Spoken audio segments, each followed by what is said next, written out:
Today is the day in which we discuss the very complex word, anthropomorphism. Anthropomorphism is definitely a six-syllable word. It actually is its sister word is anthropopathism, which we're going to get to in just a moment.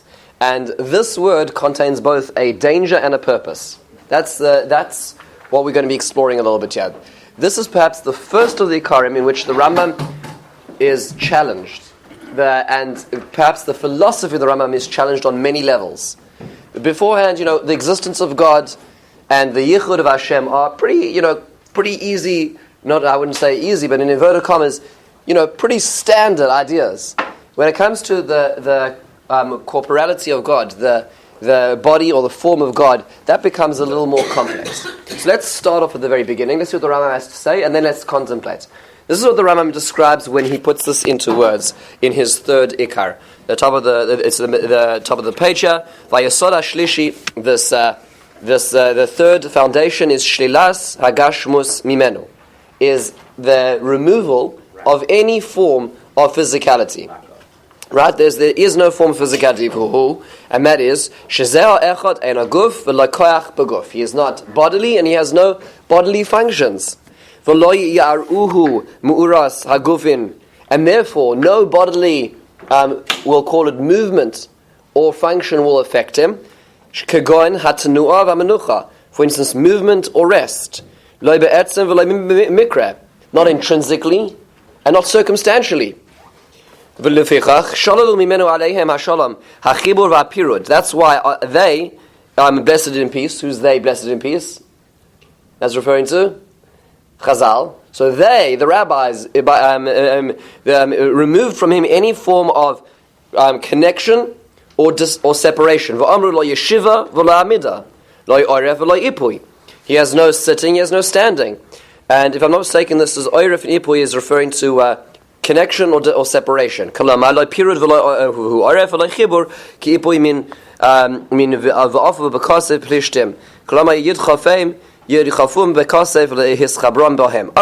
he says that Hashem has no connection, Hashem has no separation. Fascinating. Who are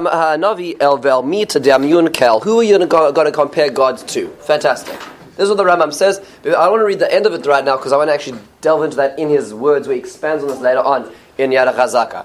So now, this is what the Rambam says. The Rambam is basically saying that Hashem has no form of physical limitation. Fascinating. The way we say this in the Ani Mamin is, Ani Ma'amin be'emunah shlema b'shabari yispara shemoy. I believe that the Creator, blessed be He, Eino guf, is not a body, v'lo yasigeu masigei haguf. Now that's a different thing. What is he saying over there?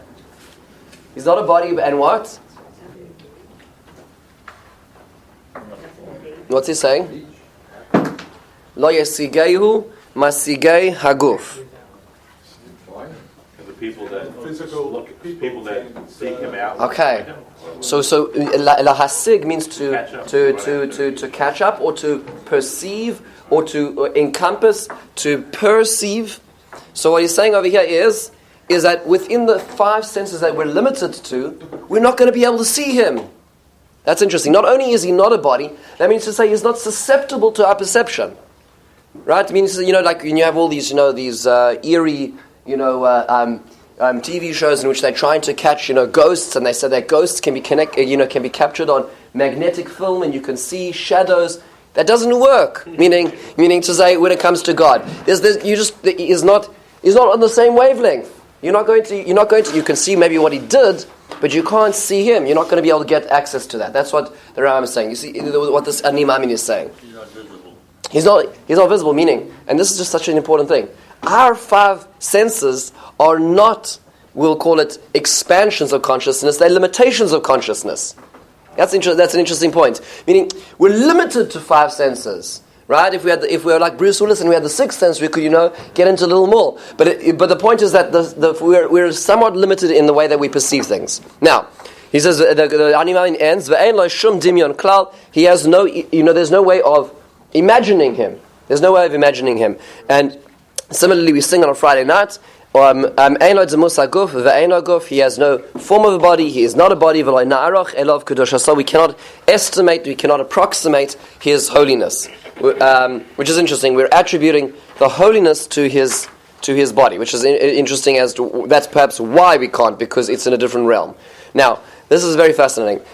If you, for those of you who are like up to speed on what's called Messianic Judaism, Messianic Judaism is in fact Christianity. There's a no. I'm not referring to sex within Judaism. There's what's called, there's a whole movement now, a very dangerous movement in Israel actually, and on campuses here for many years, which is where Christianity is saying that Judaism is part of the ultimate end game.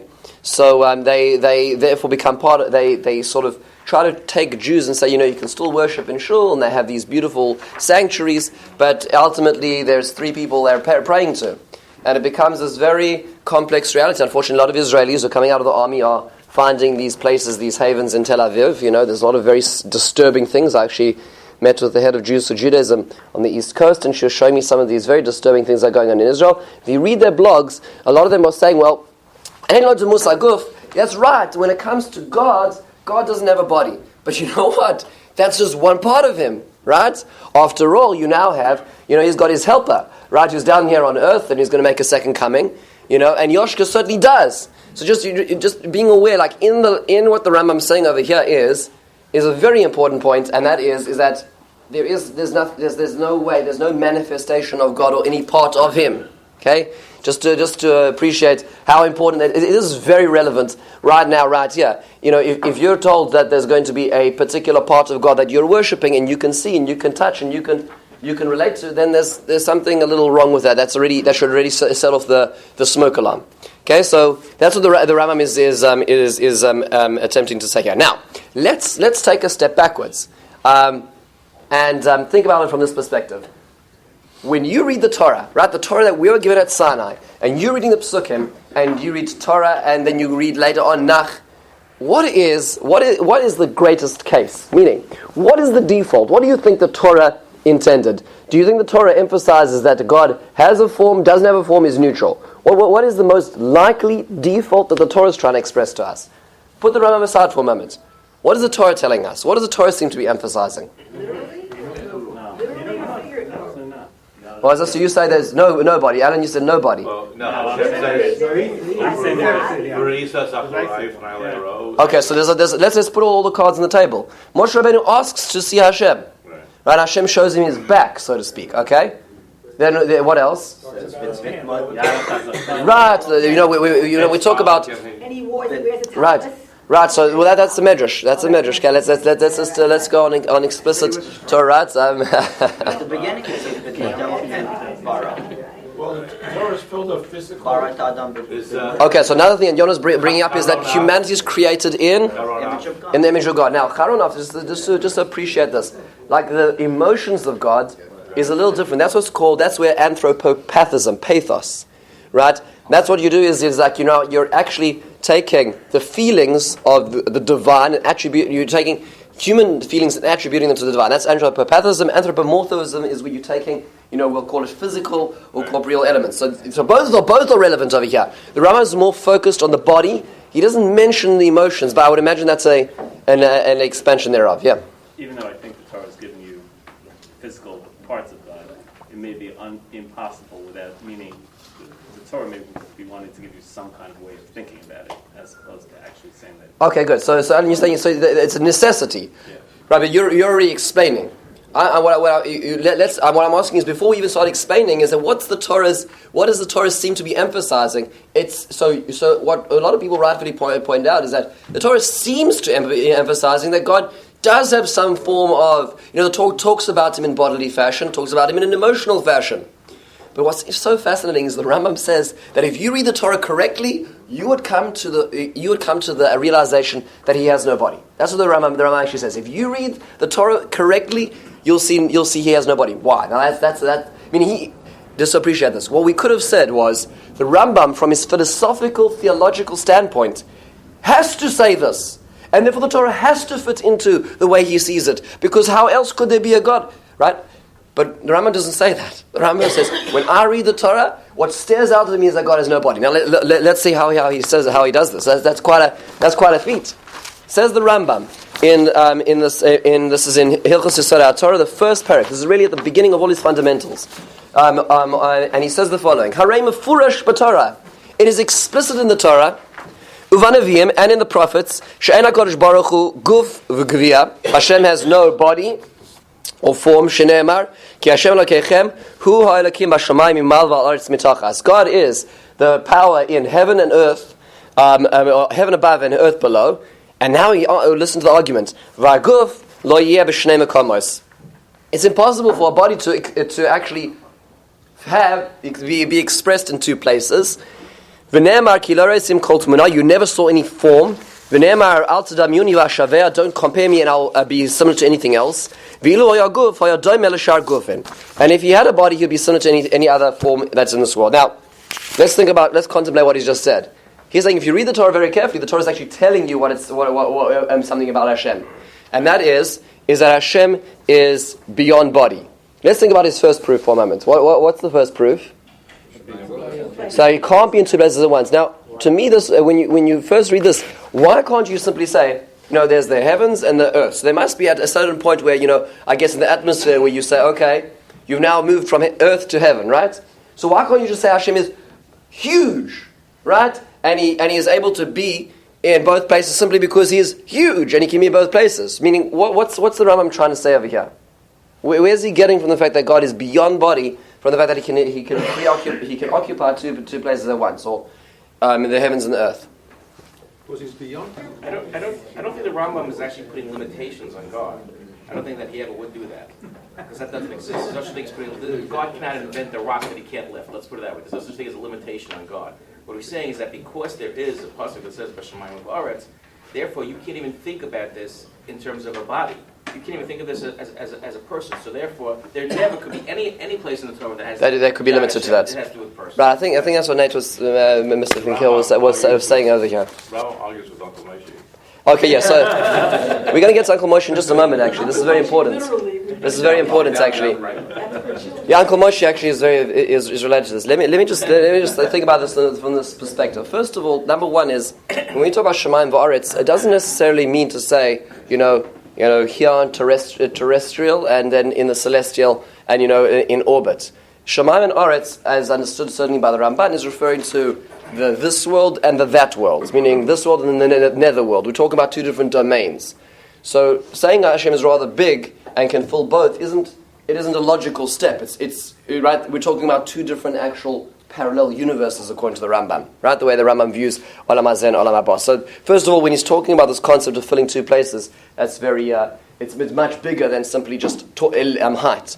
But more than that, Rabbi Yaakov Weinberg, one of the previous Rosh Yeshiva of Ner Yisrael, he wrote and he spoke, or he actually spoke a lot more about this topic than he wrote about it, but he gave a series of lectures on the Yud Gimel Yikarim, and he argues something very interesting, and that is he asks the first question, which is, why is it so important that we believe that Hashem is beyond the physical? Meaning, why, out of all things that we're going to encompass in Judaism, does this make it to number 3 in the fundamentals, and lacking thereof, you might, according to the Rambam, even be an apikoros? Why is that so significant that this is included so early on in the list, and even on the list in the first place? Finiteness, just the fact that you say he occupies a space in some corporality would limit him. Okay, so what his point is like this, is that he says it actually will affect the way you worship him. Think about this for a moment. If for any way, in any sense, you were to think of God with some form of body, with some form of physical, we'll call it dimension to him, that automatically means that he's limited. Right? That automatically means you've limited him. Because let's say I think of him as the most powerful being, but he's a powerful being with an image or a shape. Now, every shape has a parameter, which means to say that there's an end to it, and if there's an end to it, I can be beyond that end. So that means that, therefore, in my service of God, I could philosophically say to myself that there is a place that I could be that He is not, right? Because after all, there must be an end to Him. So if I'm beyond that end, I'm just hiding behind that tree, then I'm able to do something, or I'm able to do what I want. Which means to say, thinking of God in any physical form limits the power He has over you. You see that? It limits the way you're going to act in your life. That's a very, very profound thing. What the Rambam is saying over here is that HaKadosh Baruch Hu is beyond any parameter, which means to say wherever you are, He's watching you. This is before Big Brother came into the world, right? This is HaKadosh Baruch Hu. There's an ayin ra'ah. There's an eye which watches. That means to say there is no limitation. Why? Because it actually affects your practical day-to-day, subconscious way of serving God. That's what Weinberg says. He goes a little further. Is it true that Hashem is a spiritual being? Meaning, He's not a physical being. Is He a spiritual being? You know, let's think about this. So, meaning, there's a certain realm of physical beings and there's a realm of spiritual beings. Is Hashem within the realm of spiritual beings? The answer is no. He's not in the realm of malachim. He doesn't have those components. He created that realm of the spiritual realm. Which means to say that HaKadosh Baruch Hu not only has no physical form, He's also not bound by the laws of the spiritual world. But you know what's interesting? The Rambam doesn't say that in his Ikar. The Rambam just says that the only thing we need to believe is that He's not part of the physical realm. You know why? Because let's say you were to have a misconception in your belief, and you thought that God was just the top of the totem pole of the angels, right? Meaning you thought that He was part within the spiritual realm.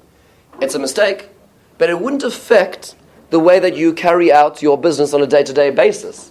Because the fact that He may occupy some space in the spiritual world doesn't therefore impact the fact that He can't see everything I'm doing, or the fact that He's not all and ever present. So says Rav Yaakov Weinberg, that's just a very fascinating point. The Rambam is only focusing on that which has a practical outcome in the way in which we live. Of course Hashem is beyond the physical. He's beyond the spiritual. He created the whole system. But the point is over here, that's what his focus is. Very, very fascinating, very salient point. Now the Rambam, of course, has to get back to the basics now. So he has argued that essentially there is no such thing as any physical form to God. So then the question is, pray to hell, let's go back to the Torah and look at His hand. Let's look at His anger. Let's look at everything else the Torah tells us about Him and question, so why exactly is the Torah misleading us? Meaning, if that is what the Rambam says, that the Torah is explicitly telling us that God has no body, and we understand the reasons, so then the Torah is very misleading. It is perhaps, in the majority, it's misleading. Every place you come across it. So, of course, the Rambam is quite aware and keenly aware of this issue, and that's why he addresses in the next halacha. The Rambam says in source 2, Im kain, this is halacha tes, mahu zeh shekasav b'Torah v'tachas raglov, that under his feet, right? This is referring to the Sinai experience. Ksuvim be'etzba Elokim, that the luchos are written with the finger of God. Yad Hashem, the hand of God. Einay Hashem, right? You can think of all the psukim that these relate to, right? The land of Israel is Einay Hashem lekecha ba merishis shana, the eyes of God. Oznei Hashem, tough one to find. Kava kayotze b'dvarim ha'elu, meaning the Rambam is quite keenly aware. He has read Tanakh many, many times.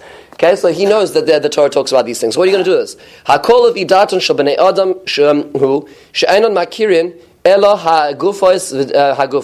So the Torah speaks in the language that humanity understands, and we live within a very limited scope, and that is within the bodily world. But Dibra Torah kalosh bnei adam, and the Torah is speaking to us in a metaphorical sense because we can understand the metaphor. We can't understand the reality. Hakol kinuyim haim, all of them are really expressions, or we'll call it code names. Shenemar im shalosi barak chabi, that HaKadosh Baruch Hu talks about his sword. V'chi cherev yeshloi, v'cherev hu hareg. You know what? God has a big sword up there. Ela mashal v'kol mashal. Everything's a metaphor, right? This is not the Greek pantheon over here. Ra'ya l'davar shenavi echad omer shera HaKadosh Baruch Hu levushay kislag shiur. So his example is that one prophet says that he saw God. What was the expression of God? Was in whiteness. God was in white like snow. And another one saw him in these crimson or red garments coming from Batzra. Moshe Rabbeinu describes him as an ish milchama, right, as a man of war, a warrior. And at Har Sinai, like a rapt person in prayer. Lomar. So what does this show you? Meaning, everybody's got a different perspective of God. So what does that show you? Lomar she'ein lo demus v'tzura ela hakol b'marev ha'nevuah b'machzeh. That means to say that there is no. It's not like there's an objective reality you're watching. It's what Hashem decided to allow you to see in a certain particular prophetic perspective. And really, we cannot perceive, understand, or plan the depths. And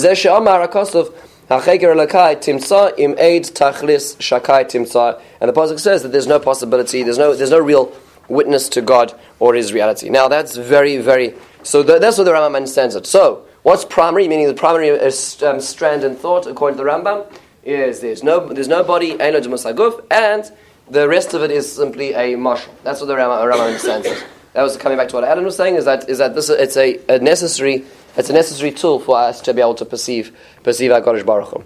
And this is where the Rambam stands. He addresses, by the way, his next halacha, which I didn't bring over here. He addresses. So what's Moshe Rabbeinu asking then? I mean, Moshe Rabbeinu at Har Sinai says, "Hareini no'as kvadecha," show me your honor. So what exactly is HaKadosh Baruch Hu asking for at that point in time? Meaning, like, show me what?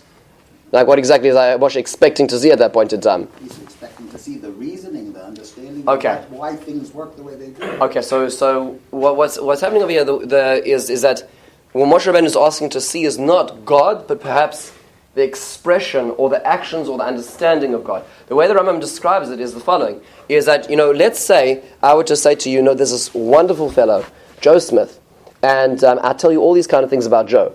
And and he's tall and he's good looking, and and he's clean shaven. He's got brown hair and he's got whatever I tell you you're going to conjure up a particular image.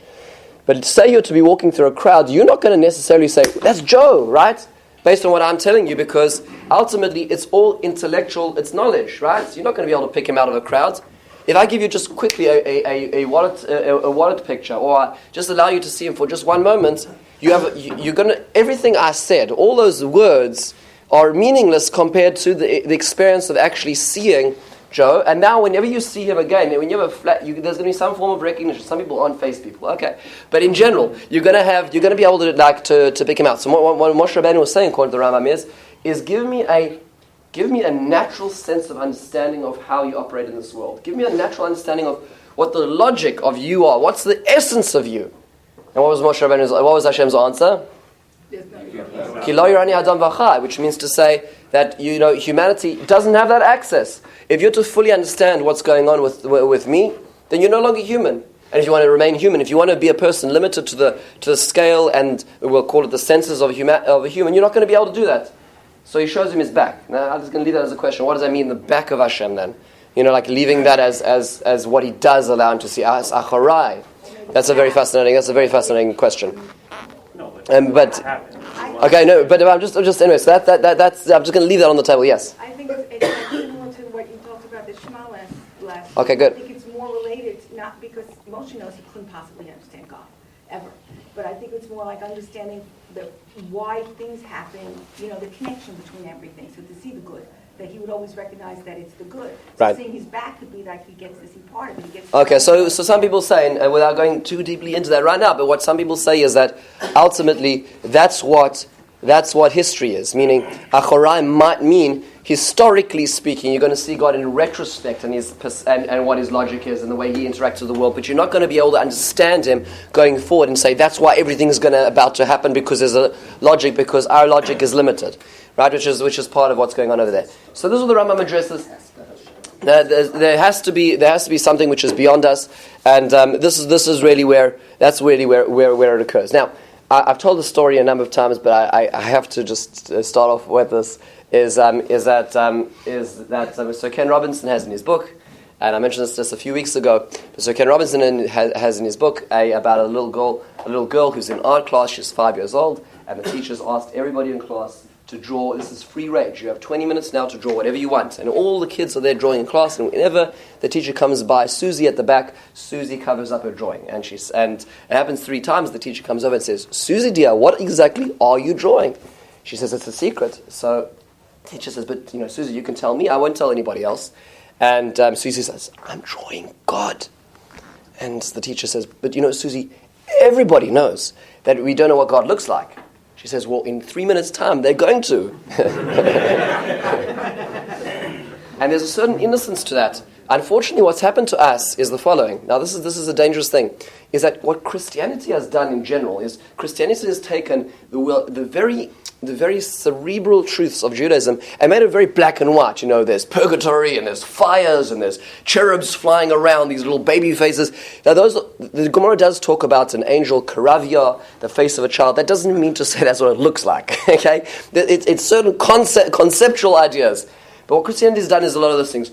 And stemming from that, when you're told to look at and think about God, you sort of start thinking about this, this being this white being with glasses and a long white beard floating above the earth somewhere. Right? That's a problem.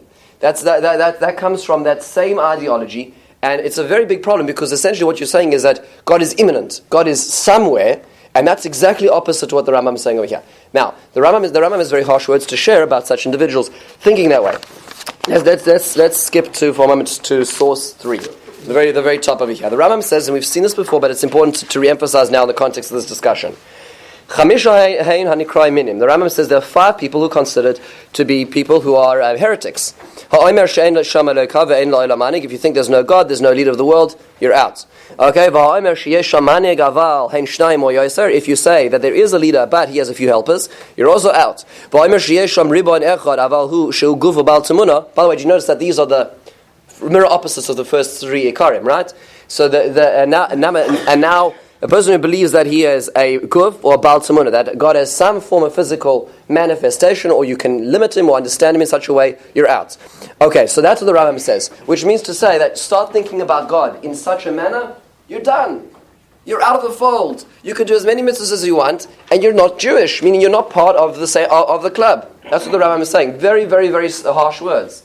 Says the Ravid, whoa, let's slow down over here. Says the Ravid, looking at this Rambam. This is the Ravid who's the contemporary of the Rambam, and on most points across the Rambam's works is critical. He says the following: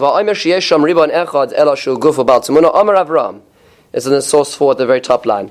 It says Avraham, referring to himself, how can you call such an individual a heretic? That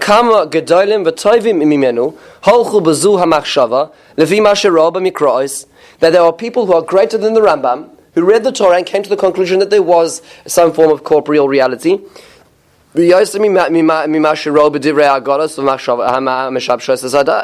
also drew this conclusion from a number of agadas which refer to as Hashem in some bodily fashion. Now, what's the Ravid essentially saying? What's his argument? There are those who actually take it literally. There are those who take it literally, therefore what? They can't be heretics. So what he's saying is that there are great people in our tradition who have made that conclusion, therefore can't be heretics.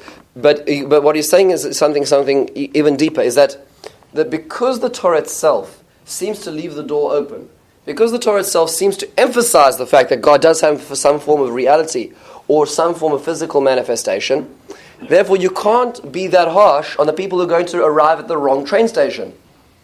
Okay, now, it might be, by the way, let's put it this way. If you're to interview the Ravid, and you're to say, the Rav Avram I've based in, what do you think? Do you think God is a body? What would you say he thinks? So he would say, probably, no. But what he's saying is, his argument is that don't say the people who do are heretics. Don't put the severity, don't put the weight on that. In fact, Rav Twersky, Rav Yitzchak Isidore Twersky wrote in his biography of the Ravid, this is in source 5, there's not a shadow of doubt that the Ravid was personally committed to the traditional Jewish view, which maintained the unlikeness and incorporeality of God as an indispensable corollary of the existence of and unity of God. Those Talmudic legends and homilies which nurture the corporeal misconception of God are, in his opinion, corrupting right opinion about religious matters. Elsewhere in his writings, Ravid is emphatic and unequivocal concerning the elimination of all anthropomorphic, you see I'm not the only person who uses it, of all anthropomorphic attributes with regard to Hashem. It is not correct to speak in this manner about the Creator. So all he's doing is, he's not arguing with Rambam ideologically. He's saying to the Rambam just perhaps the degree is incorrect. Why? Because the Torah itself allows this. So now this comes back to a very simple question, and the Rambam does address this, but it is very strange that, let's say within the Rambam worldview, the Rambam views this as such a heavy, such a dangerous thing. Isn't that really a very big risk the Torah is taking? Meaning, what the Torah wants us to understand Hashem. So it gives us metaphors for Hashem. But should you, by any chance, misunderstand those metaphors, says the Rambam, you're on the wrong train. You're arriving at a different station. That's it, gone. So that's dangerous. Meaning, that's a very big risk the Torah is taking. Why would the Torah take such a risk? Okay, the Rambam can explain the reason. But the question is, does that reason justify the risk? That's the question that's really on the table. Obviously, yes. It must, right? But the question is perhaps there's more to it. Perhaps there's more to it than even what the Rambam is saying. Yes. Is the Rambam saying is there more interpretation beyond what he's just saying? Meaning, if I think that God has eyes, but in a certain way, that's the only way for me to understand God, is that a problem? I'm not sure. I'm not sure where the Rambam draws that line of meaning. It sounds like the Rambam is saying that if there's some part of you actually attribute something physical to him, right? Meaning God perceives, yes. God has eyes, no. I think that's that's where the Torah's metaphor is so subtle. Right. When the Torah says eyes, it means perception, right? That's what's happening, David. Yes. In fact, in regards to the question of eyes, which an eyeball is corporeal, I think the Rambam would probably reference possibly Aristotle's metaphysics. Correct. Where Aristotle talks about Correct. The corporal eyeball's form, the eidos, is sight and vision, which has no corporality. When we refer to somebody who's blind who has insight, that's one type of sight.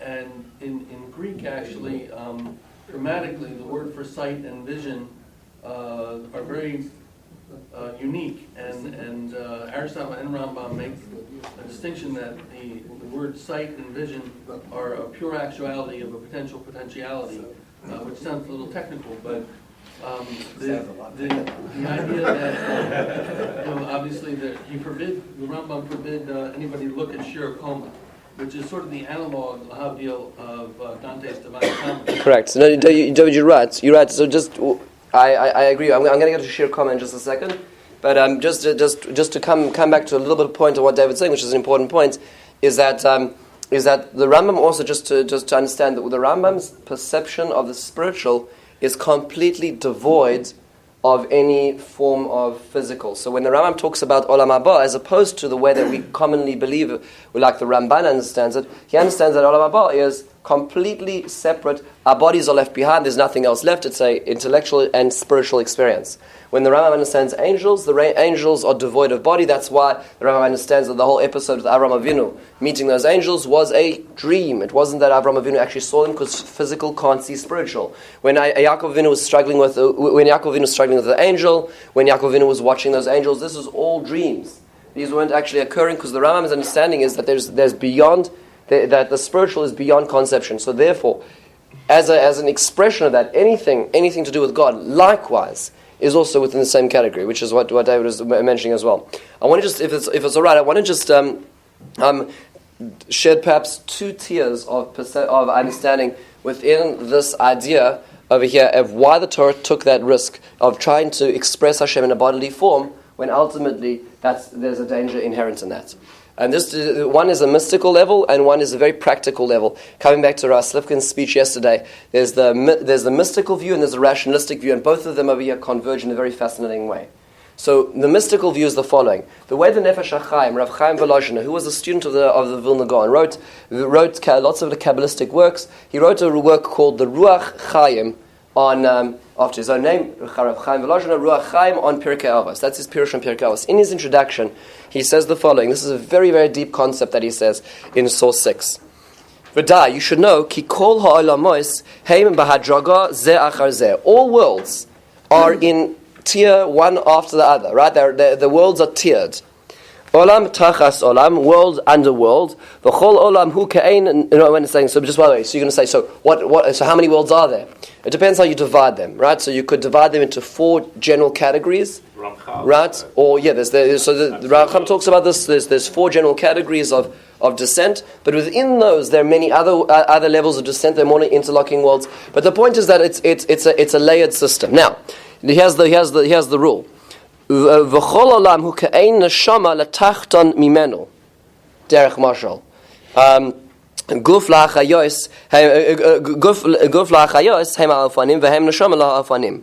So he says that each world, the higher world is the neshama of the guf of the lower world. And his example is, the Rambam himself describes that there are 10 levels of angels. The Rambam in Hilchos Yisrael Torah. There's Chayos and Ofanim and, right, when we Chayos, Yishareru, all those things we say, those are referring to different levels of angels, different levels of messengers or beings that are transferring the power of God into this world. So his example is that the Chayos, which are a certain type of angel, are the Guf HaChayos, Heim HaOfanim. The body of the Chayos are the Ofanim. Meaning the Chayos, as they express themselves into one world below them, which into Ofanim, the Ofanim are essentially, Ofan actually means a wheel. So they're actually the wheels, they're the body of that higher level. And V'heim Neshama Ofanim, and they're the Neshama for that. That's his example. So what is he saying over here? Is that the way to understand how the divine flow descends through worlds is through through the concept of neshama guf, which each world ultimately is the neshama being. We'll call it the form, or that's not the word. The intuition, the essence, which is expressed in a body of the next world. Ultimately, to this world, where it's the ultimate guf, right? We're the ultimate bottom of that form of expression. He goes on to explain this in greater depths in Nefesh HaChaim himself, and without spending too much time on actually inside, what he says is the following. He talks about how humanity, incorporated in humanity, is every element of the spiritual world around us, which means to say that the reason why humanity was created at the end of the creation process was because every element of the world, spiritually and physically, was incorporated into humanity. Not just genetically, not just biologically, but actually spiritually. And that means to say all actions have a profound impact on all levels of the world. Then he goes on to say, but that's just a mashal for beyond that. So his example is the following. Let's just go, this is in source 7 on page 5. The Nefesh HaChaim says, I'm going to go in the second column over here. Let me just see over here. Okay. Let's just see where it's starting. He goes on to say, here we are. So it's in the middle of the second column. It's by periods in perhaps the middle of the second column, where there's a period in the middle of the line which says V'shagura b'fi razal. He says V'shagura b'fi razal. This is basic concepts in Chazal that she'adam hu ikunin v'diuknin malko she'olam yispar hashmai. That humanity is the so to speak the face of God in this world. The reason why we can't hang up are executed for more than a day is because that's the face of God, right? That's hanging there. Okay, Tanya Amar Rabbi Meir, Mashla Lema'adav Adaimer Shnei Achim Ta'umim. The reason is because it's like two brothers who are twins, and the reason you can't hang up the thief brother is because the prince brother is going to be insulted. That's HaKadosh Baruch Hu to us, so to speak, which is fascinating. Okay, Echad min eminu melech ve'echad yatzal listios tzivak melech v'talu kolareo say Omer Amelech Tolu. Everybody sees the bandit brother being hanged. Says the king is being hanged. Pirush Rashi Af Adam also b'diugna shamakam. So too Rashi says that the humanity is in the form of God. Uvishmos Rabba make ish v'meis moisimos mashal le'adam shekipa in yirkin shamelech Omer Amelech loy karasa v'chulei. Shekol mi shehu nogea b'ikunin sheli hu avad v'chulei kach im hareg adam nefesh. So he says like this.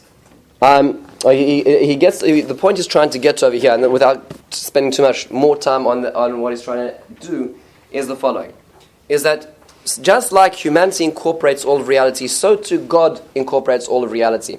God expresses himself in every manifestation transcendently in every part of the world.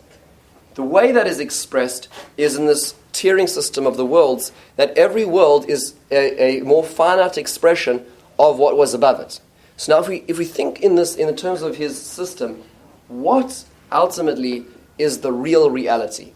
Think about this for a moment. What is the real reality of the world? Is self-sufficiency, is uniqueness. No, I'm saying based on this way. What I see over here and what is over there, up in heaven.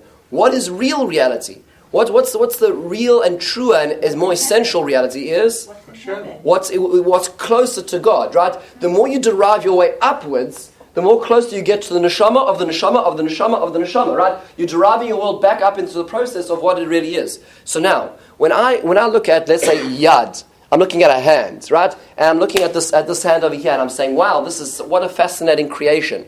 What is that? That's merely a shadow of a shadow, of a shadow, of a shadow, of an expression of real Yad. When you talk about Yad Hashem, what ultimately are we talking about? We're talking about real hand, real power, what that really means. It's translated into a very, very finite and very, very small expression, which happens to be at the end of our arms, right? But the point of the matter is that what's real Yad is what Hashem has. We are merely the mirror of that. We're just the slightest shadow that you could possibly say of HaKadosh Baruch Hu. So what does that mean? That means to say that what's the mashal for what? What's the metaphor for what within this way of thinking of things? Within the more Kabbalistic way of looking at things? What's the metaphor for what? We are the metaphor for the real reality. That's what comes out. If you're looking at it through this perspective, the way we understand what real reality, what spiritual, what HaKadosh Baruch Hu is through understanding that a hand has certain power and what it does. By understanding that, you can gain access to the real power of reality. It's exactly the mirror opposite of what the Rambam was saying. The way the Rambam, in the rationalistic way of looking at things, is saying is that ultimately God is, you have no way of understanding God. Right? We have the real hand. And the way the Torah talks is in our perspective, so we can maybe somehow have some form of access. The way the Kabbalah is saying is no. In ultimate reality, that is the Yad. This is merely the reflection of it. That's a very, very, very fascinating way of looking at it. But to end on back in the camp of the more rational side of Judaism, which is something so profound. This is a Rav Shimshon Raphael Hirsch that needs to be something which is emblazoned on your heart. This is such a powerful Rav Shimshon Raphael Hirsch. It's to be found in a number of places, but one of the earlier places it's found is in Bereshis Vav Vav. Rav Shimshon Raphael Hirsch is concerned about the following, because the Torah talks about over there, coming back to Anthropomorphism, the Torah says that Hashem changes his mind. Rav Einachem Hashem changes his mind on humanity, not a good experiment, let's destroy them. Right? That's what Hashem says. So that sounds very human, I'm saying, meaning God doesn't have plan Bs. God has a plan A which keeps going. So how could there be a plan B? What's God doing? Changing his mind. And also, Vaynachem has a certain element, emotional element to it. It's like Hashem feels bad. What's Hashem feeling bad? What does it mean? Says Rav Hirsch. Regarding this and similar anthropomorphic expressions of God, we would like to make a general remark. For so long people have philosophized all around these expressions to remove the danger of the slightest thought of any materiality or corporality of God, that at the end one runs very nearly into the danger of losing all idea of the personality of God. Had that been the purpose of the Torah, that there would be no personality, those kind of expressions could have easily been avoided. Meaning the Torah should just say, you perform bestiality, there's a flood, that's it. That's all the Torah should say. But this last danger is greater than the first. The two anthropomorphic expressions here save the two essential conceptions: the free will of God, and that of man. Not for nothing does it say, when God saw, the wickedness of man was not a matter of necessity. God had to see it before he knew it. This expression gives us the guarantee of human free will. And the fate that overtook mankind was not the result of physical causes which followed set laws. It was preceded by an examination by God and his decision. The decision itself pained the decider. All this presupposes the personality and free will of God and keeps this clear in our minds. The Raavad, already one of the most Jewish of our thinkers, is of the opinion that such consciousness of the personality of God is of much greater importance than speculating about it as to whether this or that can be asserted of God. So what he's doing is essentially he's resting on the foundation of the Raavad. That's what he's doing at the end over there. But he's saying, let me tell you why it's so important. And that is if you think of God and you think of God completely detached, completely unconnected, completely beyond anything, then ultimately he knows what we're all doing all the time. There's no space for us to really do things, and there's no relationship. The Torah took the great risk of expressing Hashem in terms of anger, in terms of pain, in terms of all these expressions over here, because it wanted to show us the very dear relationship that he has with us. Says Rav Hirsch, that danger that the Torah is taking, that risk that the Torah is taking, far outweighs the risk of thinking of Hashem as some being completely detached and completely uncaring about humanity. That's the risk that the Torah takes. What a profound understanding. To recap this, in these two different ideas, within the idea of the Nefesh HaChaim, or the Ruach Chaim, the idea that ultimately, why does the Torah talk in terms of body parts of God? Because ultimately, that is the ultimate expression of what a yad is supposed to be. Whereas the Rav Hirsch is saying, no, forget that. It's simply because there needs to be an understanding that really Hashem is part and parcel of this world, and there's a connection. We're going to stop here. Mr. Shon, take questions in just a moment. Rabbi Chanan ben Akasha, Marat Tzakor Baruch Hu, Lezakois Israel, Levicha Chei Balaim Tzom Mitzvah Shneimar Nachavets Mantziko Yagdil Torah